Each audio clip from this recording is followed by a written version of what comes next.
जय श्री कृष्णा। एक गांव में ब्राह्मण दंपति का परिवार रहता था। ब्राह्मण देवता बहुत ज्यादा धार्मिक स्वभाव के थे। नित्य के व्रत पूजा पाठ से उन्हें इतनी फुर्सत नहीं मिलती थी कि वे परिवार के भरण पोषण के लिए कुछ धन उपार्जित कर सकें। उनके इसी व्यवहार से एक दिन तंग आकर ब्राह्मण की झगड़ालू पत्नी ने उन्हें घर से निकल जाने का आदेश दिया। इत्तेफाक से उस दिन एकादशी थी। ब्राह्मण ने एकादशी का व्रत रखा हुआ था। पत्नी के आदेश पर ब्राह्मण तुलसी पत्र लेकर घर से चले गए। रास्ते में उन्हें एक नगर के महल के बाहर रानी खड़ी मिली। ब्राह्मण ने रानी से कहा, तुम मेरी एकादशी खरीद लो। रानी ने कहा, ठीक है। और इतना कहकर वह रानी महल में से उस एक तुलसी पत्र के बराबर सोना ले आई। परंतु ब्राह्मण ने कहा, मैं तो तोलकर सोना लूंगा। रानी ने कहा, ठीक है। उसने तुला लाकर एक तरफ सोना व एक तरफ तुलसी पत्र रख दिया।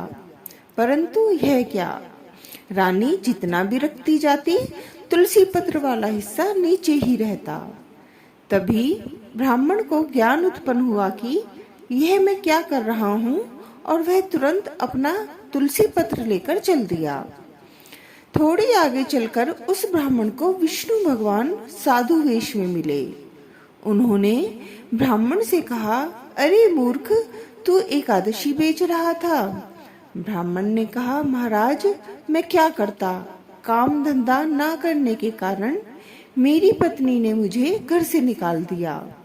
तब भगवान ने उसे 1 रुपया देकर कहा कि इसके फल खरीद कर घर ले जाना। ब्राह्मण ने वैसा ही किया और जाकर उन फलों को भगवान के मंदिर में रख दिया और आकर बाहर आसन पर बैठ गया। तभी पत्नी आकर फिर झगड़ने लगी।